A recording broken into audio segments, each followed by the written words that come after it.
Bismillahirrahmanirrahim. Assalamualaikum warahmatullahi wabarakatuh.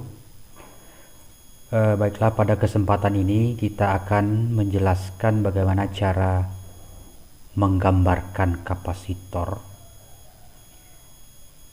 Karena pada pertemuan di sebelumnya, materi tentang kapasitor, kita udah tahu bahwa kapasitor mempunyai fungsi untuk menyimpan arus, menyimpan muatan atau energi listrik. Nah, sekarang kalau kita punya rangkaian sebuah baterai, kita hubungkan dengan sebuah kapasitor. Bagaimana cara kita menggambarkannya dalam rangkaian listrik? Karena tidak mungkin kita harus menggambar baterai sedetil ini. Dan juga kapasitor kita gambarkan dengan sedetil ini. Tentu membutuhkan waktu, ya kan? Makanya perlu simbol-simbol dalam menggambarkan rangkaian listrik itu supaya lebih sederhana dan lebih gampang untuk digambarkan, dan orang yang membacanya juga bisa memahaminya dengan cepat.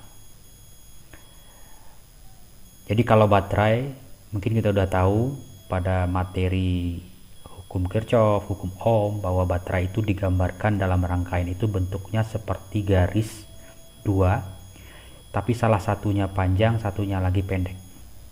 Artinya apa? Yang satu ini menunjukkan kutub positifnya, yang pendek itu adalah kutub negatif dari baterai itu sendiri. Jadi bukan hanya baterai, jadi yang merupakan sumber tegangan bisa aki ya, atau power supply, maka kita gambarkan dalam rangkaian listrik itu dalam bentuk garis panjang pendek. Tapi salah satunya yang panjang menunjukkan kutub positif, yang pendek menunjukkan kutub negatifnya. Nah, itu simbol untuk sumber tegangan. Sedangkan untuk kapasitor itu sendiri, cara menggambarkan dalam rangkaian itu adalah dengan garis dua, tetapi sama panjang. Jadi dia garis dua, tapi sama panjang. Dan kalau berarti seperti itu, berarti dia itu menunjukkan itu adalah sebuah kapasitor. Nah, itu cara menggambarkannya. Sama dengan resistor ya. Pada pertemuan sebelumnya kita juga sudah menggambarkan resistor itu kalau kita gambarkan dalam bentuk mata gergaji, ya kan? Jadi resistor digambarkan dalam bentuk mata gergaji. Berarti kalau simbolnya mata gergaji berarti itu adalah hambatan atau resistor. Kemudian kalau resistornya disusun seperti ini, ada R1-nya 1 ohm, R2 2 ohm, R3 3 ohm. Kalau disusun seperti ini, maka resistornya ini disebut dengan resistor yang disusun secara seri. Bagaimana cara menentukan hambatan totalnya? Pada pertemuan sebelumnya kita sudah menjelaskan bahwa untuk menentukan hambatan total atau hambatan pengganti dari resistor ini tinggal dijumlahkan saja.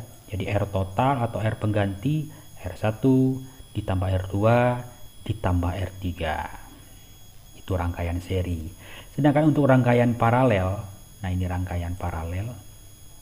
Kalau resistor itu disusun secara paralel atau bercabang seperti ini, maka untuk menentukan hambatan penggantinya, maka 1/R total sama dengan 1/C1, maaf, 1/R1 ditambah 1/R2 ditambah 1/R3. Nah, itu cara menentukan hambatan pengganti pada rangkaian seri dan paralel, ini untuk hambatan atau resistor. Bagaimana dengan kapasitor? Nah, untuk kapasitor kita ganti rangkaiannya adalah rangkaian kapasitor C1 1 farad, C2 2 farad misalnya, C3 3 farad. Maka untuk menentukan kapasitas penggantinya, nah, maka persamaannya adalah 1/C total sama dengan 1/C1 tambah 1/C2 ditambah 1/C3, atau 1/1 tambah 1/2 tambah 1/3 kalau kita masukkan nilainya. Itu rangkaian seri. Tetapi kalau dia rangkaian paralel, maka untuk menentukan berapa kapasitas penggantinya, maka C total sama dengan C1 tambah C2 ditambah C3. Berarti bisa kita simpulkan bahwa cara menentukan kapasitas pengganti pada kapasitor itu kebalikan dari resistor. Kalau pada resistor, kalau serinya dijumlahkan secara langsung seperti ini, tapi kalau pada kapasitor, kalau dia seri harus 1/C tambah 1/C1 tambah 1/C2 dan seterusnya. Berarti dia kebalikan dari cara menentukan hambatan pengganti pada resistor. Nah, sekarang kita aplikasikan pada soal. Kalau dia rangkaian murni seri seperti ini atau rangkaian murni paralel seperti ini, caranya kan gampang seperti ini saja. Bagaimana kalau dia itu adalah rangkaian campuran? Campuran di sini artinya gabungan dari rangkaian seri dengan rangkaian paralel. Contohnya ini ada sebuah kapasitor dengan kapasitasnya 300 mikrofarad, kemudian dihubungkan dengan C2 200 mikrofarad dan C3 400 mikrofarad. Nah, bagaimana cara menyelesaikan soal ini kalau ditanya tentukan kapasitas pengganti totalnya? Berapa C total semuanya? Jadi yang harus kita kerjakan dulu adalah kita lihat mana rangkaian kapasitor itu sudah pasti, sudah jelas itu adalah rangkaian seri atau paralelnya. Kita lihat mana yang sudah pasti dan sudah jelas itu adalah rangkaian seri atau paralel. Kalau antara C1 dengan C2 ini belum jelas ini apakah seri apa paralel keduanya. Demikian halnya dengan C3 dengan C4, ini juga belum jelas rangkaian seri paralelnya. Tapi antara C2 dengan C3 itu sudah pasti rangkaian paralel karena dia bercabang di sini. Jadi karena dia sudah pasti rangkaian paralel, berarti yang kita kerjakan terlebih dahulu atau kita selesaikan terlebih dahulu adalah C2 dengan C3. Bagaimana caranya? Berarti kita menggunakan persamaan untuk rangkaian paralel.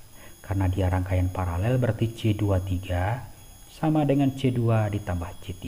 Itu kan untuk persamaan paralel. Kita masukkan nilainya berarti 200 ditambah 400 sama dengan 600 mikrofarad. Berarti kita sudah dapat suatu C yang baru, kapasitas yang baru untuk C2 dan C3. Ini kalau kita gambarkan ulang, maka C1 tetap dan C23 dia sudah digantikan dengan sebuah kapasitor yang nilainya 600 mikrofarad. Hasil penjumlahan tadi. Nah, kalau di sini kan jelas, sudah jelas, berarti antara C1 dengan C23 berarti rangkaiannya adalah seri. Karena rangkaiannya seri, maka kita gunakanlah persamaan untuk rangkaian seri. Berarti C 1/C total sama dengan 1/C1 ditambah 1/C23. Tinggal dimasukkan nilainya. C1 harganya 300, C23 hasil penjumlahan tadi 600. Di matematika untuk menyelesaikan pecahan seperti ini harus disamakan penyebutnya, berarti 600 bisa sebagai penyebutnya. Berarti 600 dibagi 300, 2 kali 1 2, 600 bagi 601, 1 kali 1 1. Kalau sudah sama penyebutnya bisa dijumlahkan 2 tambah 1 sama dengan 3/600. Karena yang kita peroleh ini baru 1/C, yang kita butuhkan bukan 1/C nya tapi C nya. Berarti C totalnya tinggal dibalik saja. Berarti 600/3 hasilnya adalah 200 mikrofarad. Demikian, semoga bisa dipahami.